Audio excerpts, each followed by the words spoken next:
possa, mais essa noite, nos envolver e que possamos aí estarmos em comunhão de pensamentos para que possamos realizar nosso último estudo do ano, encerrando a nossa campanha de dezembro, que tem por título Jesus em Nossas Vidas. E hoje temos a alegria, a felicidade de termos nosso irmão Anderson Fernando atendendo o nosso convite para nos trazer o estudo da parábola do grão de mostarda. Então, meus irmãos, nesse momento estamos todos convidados a tranquilizarmos nossas mentes e nossos corações para que possamos entrar em comunhão mental com os nossos companheiros do plano espiritual, nossos guias, que nos acompanham certamente esta noite, também estão ao nosso lado, as equipes de trabalho do plano espiritual, em especial da nossa casa, do Grupo Espírita Maria Madalena, os verdadeiros mentores desta obra, que a benevolência divina nos permite participar, por acréscimo dessa bondade que nos envolve, nos abraça, nos acalenta em nossas dificuldades, em nossas dúvidas e hesitações. Por isso estamos aqui, para que juntos possamos elevar ao alto nossos pensamentos, alcançando as vibrações mentais de Jesus, nosso Mestre, e dizer a Ele: louvado seja, Senhor, o Teu nome, do reino do Pai Celestial. Vem ser conosco mais uma vez, amado Mestre, nos envolver em seus braços fraternos, abençoando nossa reunião, onde buscamos dilatar um pouco mais a nossa compreensão acerca da lei de Deus, através do estudo da doutrina do Consolador. Abençoe em especial nosso irmão Anderson Fernando, que nos trará o estudo dessa noite, para que suas palavras possam ser claras aos nossos ouvidos e que possam ser também um acréscimo de fraternidade, carinho e amor. Que possamos, Senhor, ter uma reunião tranquila e que possamos alcançar o objetivo desta noite. Que possa ser assim, com as graças de Deus. Dito isso, sem mais delongas, querido, a palavra é sua, Anderson. Boa noite, meus irmãos. Nós vamos hoje falar sobre o grão de mostarda. É uma parábola que Jesus contou, e Jesus utilizava dessa categoria de ensinamentos, a parábola, para passar ensinos. A parábola ela tem uma característica que eu chamaria de característica cósmica. Por quê? Porque ela passa um ensino e você entende esse ensino na medida em que você progride, em que sua mente evolui. Então, o entendimento da parábola, ele aumenta, ele acompanha o nosso desenvolvimento moral, intelectual e espiritual. Então, a técnica do uso da parábola, ele tem essa vantagem de que o espírito, quanto mais ele amadurece, mais ele consegue apreender e tirar dos ensinos mais coisas. E na parábola, eu vou contar aqui a parábola, que ela é bem curtinha. Está em Mateus 13, 31 e 32. E também ela aparece em Marcos e em Lucas. Outra parábola lhe propôs, dizendo: o reino dos céus é semelhante a um grão de mostarda que um homem recebeu e semeou em seu campo, o qual é, de fato, a menor de todas as sementes. Porém, quando cresce, é a maior das hortaliças e torna-se árvore, de modo que as aves do céu vêm e aninham-se em seus ramos. Interessante essa colocação dele, de Jesus, comparando o reino dos céus ao grão de mostarda. Por quê? Porque a doutrina espírita, ela traz para nós um conhecimento que era desconhecido das pessoas e que Jesus fala, de certa forma, nessa parábola, que é a lei de progresso. A lei de progresso. A evolução espiritual do ser, em que o reino dos céus O reino de Deus não é algo que você atinge de imediato. Não é algo que acontece assim. Morreu, aconteceu. Não. Jesus aí deixa claro, mas você tem que ter olhos de ver,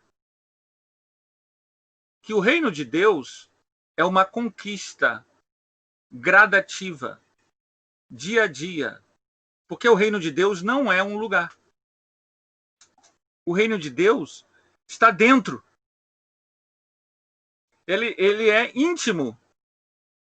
Ele não é algo que alguém te dá. Ele é algo que você constrói. Então, isso muda tudo. Isso é profundo. O ser evoluído, ele é uma árvore que dá sombra e frutos. A evolução espiritual, ela é servir com amor, com prazer. Você quer ajudar, você quer amparar, você quer socorrer, você se compadece. Não é uma obrigação, não é algo, não é um mandamento que você tem que fazer porque esta é a regra. Se você faz algo porque você é obrigado pela lei, isso não é o reino de Deus. Por isso que ele é gradativo. Então, o grão de mostarda é algo diminuto. Tudo na evolução espiritual surge como semente. Nada é pronto, acabado. Tudo é uma construção que o indivíduo se propõe. Uma construção voluntária. Se você está fazendo algo porque você não quer ir para o umbral, porque você não quer ir para o inferno, porque Deus está te vendo, porque pega mal, ou porque a lei exige, isso não é bem o reino de Deus. Uma das coisas que a gente precisa entender, vamos deixar isso bem claro, a gente está estudando lá no Arautos a gente usa o Zoom. E graças a Deus foi um ano muito proveitoso, uma ferramenta, eu nunca tinha usado o Skype, eu achei esse Skype muito complicadinho. Mas vocês estão usando, vocês já devem estar acostumados. Eu achei meio complicadinho. Mas lá no Zoom, a gente usa. O Zoom é uma coisa. A gente contratou o Zoom, né? O Arautos tem. E tem feito muitos estudos lá. E um dos estudos que a gente abriu, não existia esse estudo antes do online, mas a gente criou um estudo que é o livro Céu e Inferno. Terminamos semana passada, encerramos as atividades, né? Semana passada. E eu adorei falar sobre o Céu e o Inferno esse ano, porque a gente falou, gente, e eu preciso passar isso para vocês, porque a gente chegou aos espíritos felizes. É logo você fala sobre o céu, o inferno, o purgatório, penas de vidas eternas, demônios, e começa as mensagens mediúnicas. Kardec começa com os espíritos felizes. E os 3 primeiros espíritos felizes não falam de umbral. Não falam. Tudo bem, umbral é um termo que André Luiz cunhou, mas não fala que passaram em zona inferior nenhuma. Eu estou falando isso, vocês me perdoem. Não fica de mal com o Anderson, não, que o Anderson é amigo. Teve um orador na nossa casa que ele falou assim, e eu não sou carrasco não, gente, eu sou gente boa. Mas o orador fala, a gente presta atenção, né? Ele falou, não, que todo mundo vai passar por umbral. Depois, na semana seguinte, eu expliquei, gente, isso é uma lenda urbana na doutrina espírita. Não, mas a gente vai passar nem que seja um minutinho. Isso é uma lenda urbana. A gente desencarna. Teve uma senhora que estudava com a gente lá, frequentadora, trabalhadora, e ela tinha um medo que se pelava do umbral, e eu falava isso para ela, Ana, não vai acontecer nada disso. E ela desencarnou, e ela pôde ser vista num local lindíssimo, lindíssimo, com flores, e era um milharal, e ela linda, feliz. Aí, e a gente, o médium vidente falando, né, eu falei, não sei se ela ouviu ou não, né? Tá vendo, Ana? Ó que beleza! Porque foram anos para tirar da cabeça dela essa ideia do umbral. Isso é muito negativo, gente. Porque umbral existe e é real, não é uma fantasia. As regiões inferiores existem e tem milhões, bilhões de gente lá. Mas é um estado íntimo. Digamos que todos nós tenhamos um grão de mostarda ao nascer. Nós nascemos e aí tem um grão de mostarda no nosso dedinho. O que você vai construir? O que você vai fazer com essa semente de vida que Deus te deu? Se você vai construir alegria, bondade, serenidade, equilíbrio, você não precisa ser religioso, você não precisa pertencer à doutrina espírita ou ser católico. Você tem que ser uma boa pessoa, você tem que ter um bom coração. A doutrina espírita revela isso, gente. E isso é terapêutico. Fora da caridade não há salvação. É o amor no teu coração que constrói o reino de Deus. O ódio, a vingança, o vício te prende a um mundo mental doentio. Se você é uma pessoa normal, que se aborrece porque o filho chegou mais tarde, mas que no dia seguinte você está beijando seu filho, você é honesto, você trabalha, você tem uma vida. Se você não constrói uma atmosfera, uma psicosfera densa no seu dia a dia, se você não reclama a cada 20 minutos, se você não tem ódio, você não constrói umbral. Umbral é uma tessitura, é a semente da pessoa que constrói. Então, isso é uma ilusão. No livro Falando a Terra, tem um espírito que se comunica, Romeu Graziano, ele psicografa pelo Chico Xavier uma mensagem. Ele foi um espírita e ele conta os últimos momentos dele. Ele estava na cama e aí ele falou, rapaz, vai acontecer com muitos de nós, hein? Rapaz, tô vendo o doutor Bezerra de Menezes do lado da minha cama. Minha vidência abriu com a doença. A doutor Bezerra falou para ele, Romeu, não é evidência não. Você já está aqui. Olha bem essa cama, Romeu. Não é a tua cama mais não. E ele... Claro que o doutor Bezerra falou isso para ele porque sabia que ele tinha condições de saber que, na verdade, ele não era vidência. Ele estava na cama, já no mundo espiritual, numa cidade espiritual. E para quem tem mais dúvida ainda, leia o livro E a Vida Continua. Se não me engano, virou um filme, mas eu ainda não vi o filme. O livro E a Vida Continua é um livro, bem dos livros de André Luiz, na minha opinião, é o livro mais água com açúcar. É bem light, não traz nenhuma grande informação, não é como Missionários da Luz, Nosso Lar, Ação e Reação. Não, é um livro, é uma novelinha muito interessante, mas ela tinha uma finalidade.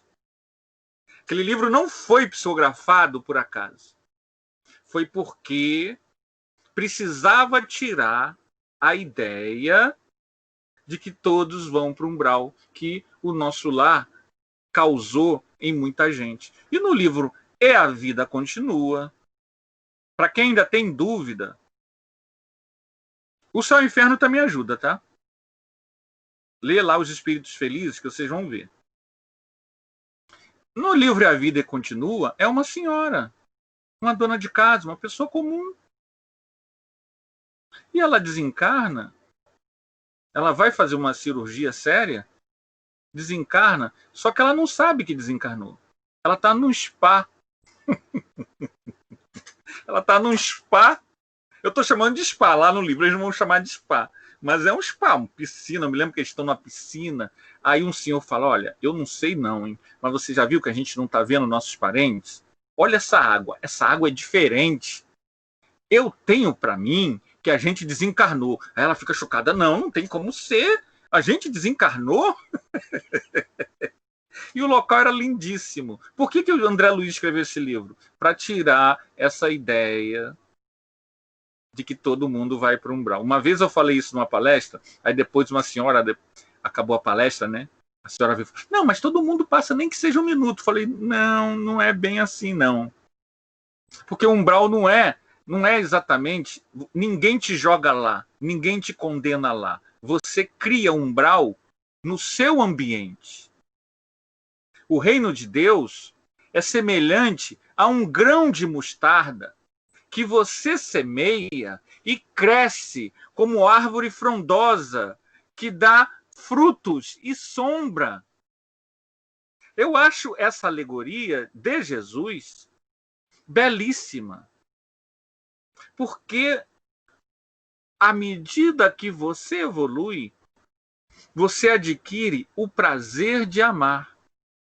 Você entende que aquela máxima, ama teu próximo como se fosse você, ela se torna uma realidade. Você entende uma empatia profunda. Isso não é algo que a gente constrói do dia para o outro, não, tá?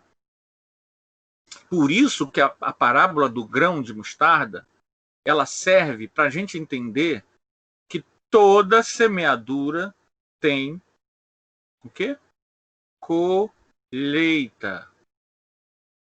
O que você semeia, você colhe.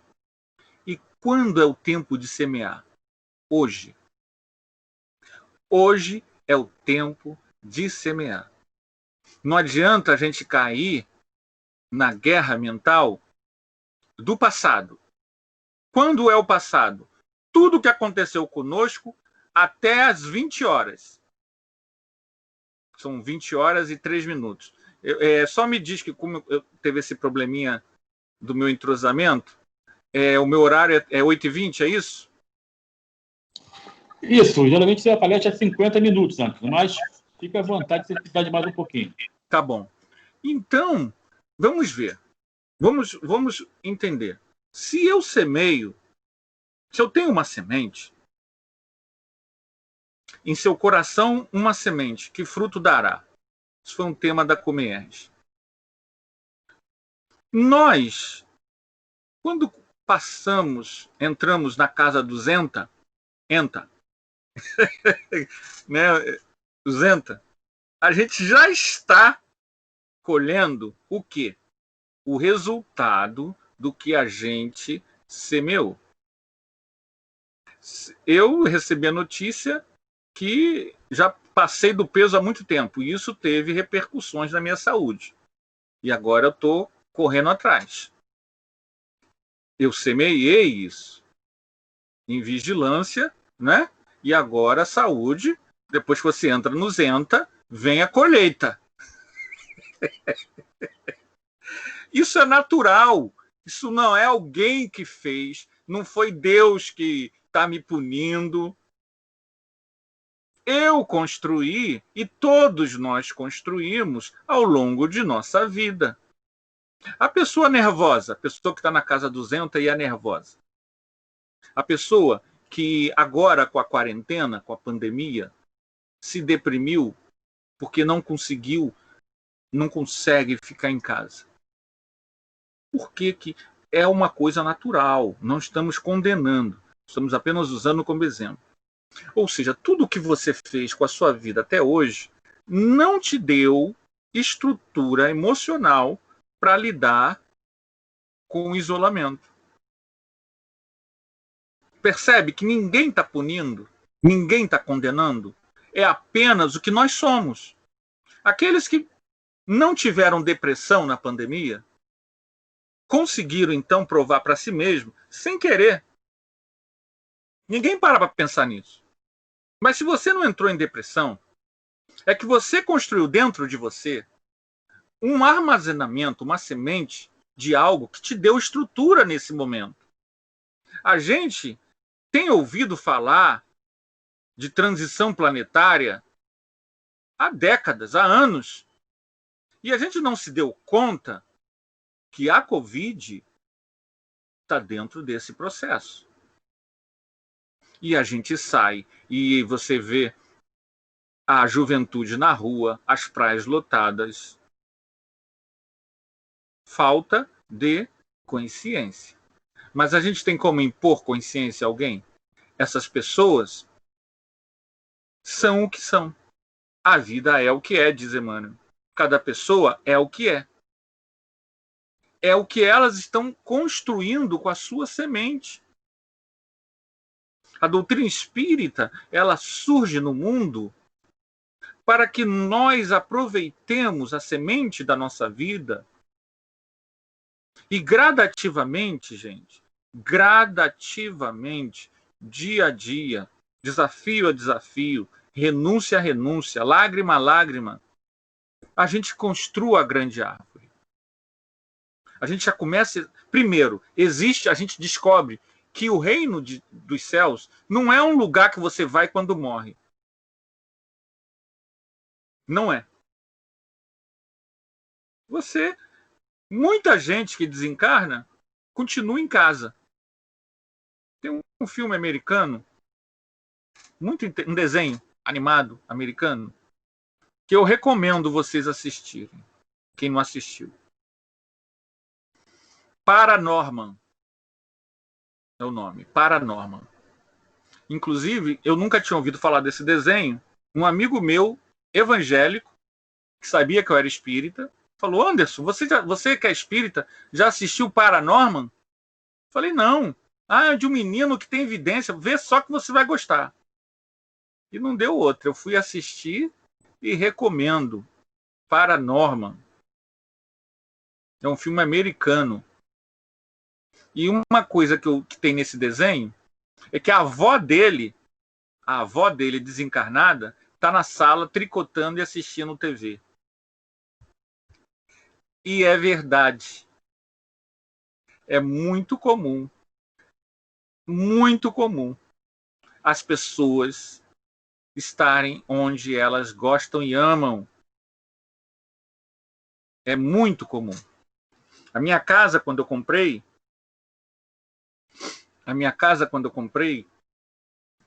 ela estava em obra. Isso tem 29 anos só. E eu vim para cá orar. Enquanto as pessoas estavam fazendo obra, eu vim aqui trazer o Evangelho segundo o Espiritismo. E é uma casa antiga, né? Eu moro em Oswaldo Cruz. Oswaldo Cruz é um bairro muito antigo, né? Bairro como Oswaldo Cruz, Irajá, bairro que tem estação de trem, são bairros muito antigos, né? Então, a casa é aquela casa de forro. Aí eu vim para cá e abri o Evangelho e fazia um culto sozinho. Num belo dia, eu fazia o culto assim, em silêncio. Eu fazia a prece pelo pensamento, né? Eu não abria a boca para falar. Abria o Evangelho, lia e orava. Era eu sozinho mesmo, a casa, né? Num belo dia eu fiz essa prece e aí um gato deu um berro. Eu me arrepiei todo. O gato deu um berro como se eu tivesse feito qualquer coisa. E, gente, infelizmente o gato era preto. O gato deu um berro, saiu gritando e pulou a janela. E eu nunca mais vi esse gato. Nunca mais vi esse gato. Tempos depois, 2 semanas depois, na nossa reunião mediúnica, espontaneamente veio uma senhora reclamando da minha presença lá. Quem era essa senhora? A avó do senhor, que a pessoa que me vendeu já era um senhor. Era a avó dele. Ela deu o nome. Aquela casa era da família dela, que eu não tinha nada que estar ali. Percebem? Percebem como é bom comprar um apartamento 0 quilômetro? Mas é só faz o culto do evangelho que vocês limpam. Calma, calma. É só fazer o culto, orar, manter um bom padrão, que limpa tudo. Não se preocupem não, gente. Mas por que eu estou falando isso? Essa senhora foi conduzida, graças a Deus, que Jesus a tenha, que ela possa... Ela estava na casa dela, casa que ela comprou, casa que ela montou, lá no início do século XX. Isso é muito comum. Aonde está seu coração, está seu tesouro. Então, a gente precisa... A doutrina espírita, o que ela faz com a gente? Ela nos diz que há outros valores além da nossa casa, dos nossos entes queridos. Há o valor do sentimento de amor. Nós somos espíritas. Fomos convidados pelo Consolador, pela falange do Espírito de Verdade, para vivenciarmos em plena pandemia o conhecimento espírita. É um desafio que a gente às vezes não se dá conta. Mas nós, e mesmo quem está chegando agora, tem esse tesouro nas mãos que permite que a gente não caia num pessimismo. Porque criar o pessimismo, a angústia, o medo é a construção dessas formas mentais negativas que criam sintonia com outras iguais. A gente precisa entender que quando eu semeio otimismo, quando eu semeio alegria, quando eu semeio boa vontade, eu crio em torno de mim esse padrão vibratório. Isso é o reino dos céus. O espírito que ama, ele não importa onde ele esteja. Ele pode estar trabalhando nas zonas inferiores. O clima interno dele é um paraíso. Lá no livro Nosso Lar, no filme, tem a sobrinha que desencarnou, que era noiva, e ela não queria ficar. Você pode ir para Nosso Lar, mas você pode ser levado, né? Você está lá, naquela colônia lá, colônia acima de Irajá, você está lá. Aí teu neto desencarnou. Aí tu quer levar o teu neto contigo. É uma ilusão. Se o coração dele, por mais que você ame o seu neto, se você não vai conseguir retê-lo lá, porque ele não vai ficar, ele vai ficar onde ele quer. Porque a descoberta desse paraíso não é de um lugar, é interna. Vá na Amazônia, pega um Yanomami e leva para assistir uma ópera. Pode ser O Barbeiro de Sevilha, ópera maravilhosa. Ele vai achar insuportável. Aquilo para ele é um inferno. Leve para uma pessoa que foi acostumada, um italiano, que foi acostumado com as óperas de Verdi, as grandes óperas. Leva ele num baile funk no Rio de Janeiro, ali no Boêmios de Irajá. No meio daquele trânsito. Aquilo para ele é o inferno. Ou seja, estados mentais. O espírito superior é aquele que, se ele está no Boêmio de Irajá, ele dança com o povo que está lá. Se ele está no Yanomami, ele dança com o Yanomami. Se ele está na ópera, ele está na ópera e está feliz. Por quê? Porque o estado é íntimo, não tem nada a ver com o mundo exterior. Nós ainda fazemos acepção disso, daquilo, porque o nosso amor, ele ainda é muito tribal. A gente se divide entre vascaínos e flamenguistas, entre não sei o que e não sei o que, entre espíritas e evangélicos, entre umbandistas. A gente divide. O amor une. Por isso que a semente do grão de mostarda, ela precisa ser cultivada no bem, para que ela cresça. E não adianta pensar que só porque o broto nasceu, que o serviço está realizado. Um dos maiores desafios nossos, como espíritas, é nos manter coerentes ao longo da vida. Eu acho que todos nós que temos sido espíritas durante tantos anos sabemos disso. Como a vida, ela não deixa de ter, a gente não deixa de ter os desafios. É com filho, é com cônjuge, são com os pais, é no trabalho, é com o país, é na casa espírita, é no dia a dia, é no trânsito. A gente estava ainda há pouco, mais cedo, lá para eram 18 horas, 35 minutos, 0 segundos. Eu estava ali em frente, vocês todos conhecem. Antigamente, vinha escrito assim, bem-vinda a Irajá. Sabe aquela parte ali? Estava bem ali, tudo parado. Trânsito parado, 18h35. Eu ia atravessar ali por debaixo do metrô. 18h35. Tudo parado. De repente, me saiu um carro de trás e entrou na minha frente, porque eu estava parado no trânsito, e ele entrou na minha frente e eu tive que deixar ele passar para não bater. Aí eu falei para minha esposa, diariamente, a gente é desafiado na nossa paciência. Tudo parado, a pessoa apressada, e ele saiu e foi embora. E o trânsito, aí ela falou, mas o fulano, se é o fulano, não deixa passar, não.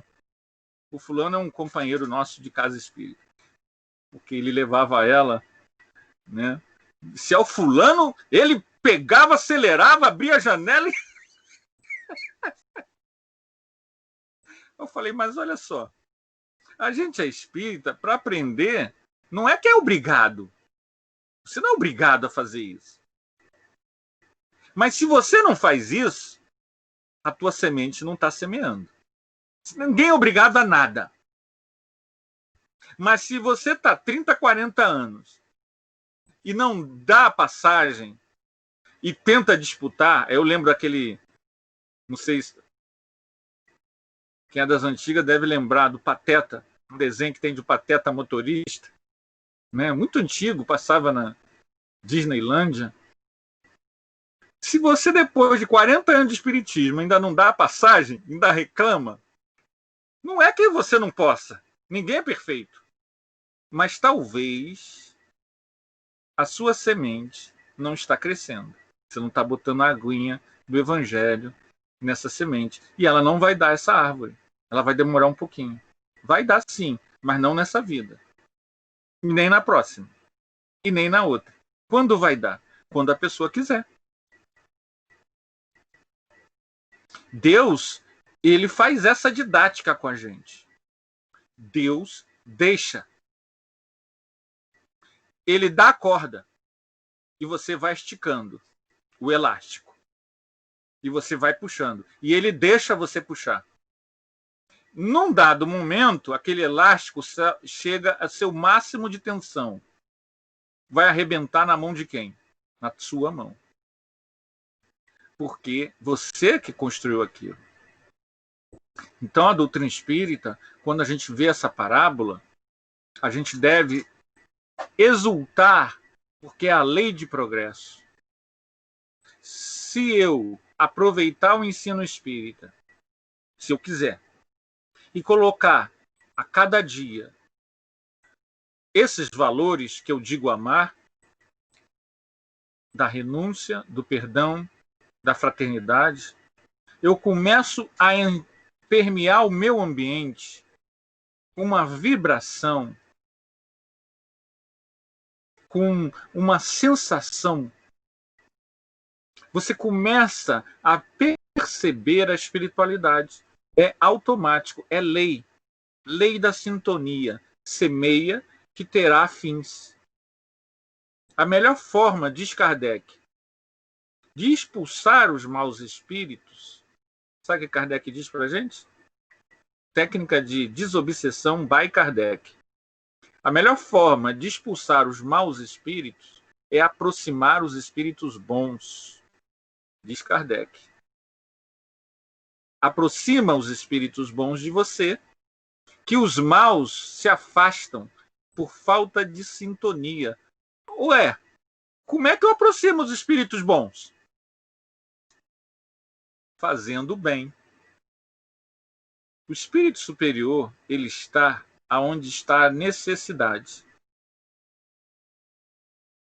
Aonde está a dor. Aonde está a indiferença dos homens, lá eles estão. Se você se coloca como um médium da boa vontade, você se coloca em sintonia. Eles se interessam por você. Não importa se você é espírita, se você é da Universal, ou do Candomblé, ou muçulmano ou judeu, ou ateu. Se você tem um bom coração, se tua alma se compadece da dor daquela pessoa, você entra em sintonia com os espíritos superiores. É o fora da caridade, não há salvação. Isso é uma realidade de sintonia. Se nós queremos o reino de Deus, nós temos que semear o grão de mostarda da luz. Mas nós temos que querer isso. A lei de progresso, ela não acontece no automático. Ela é uma busca.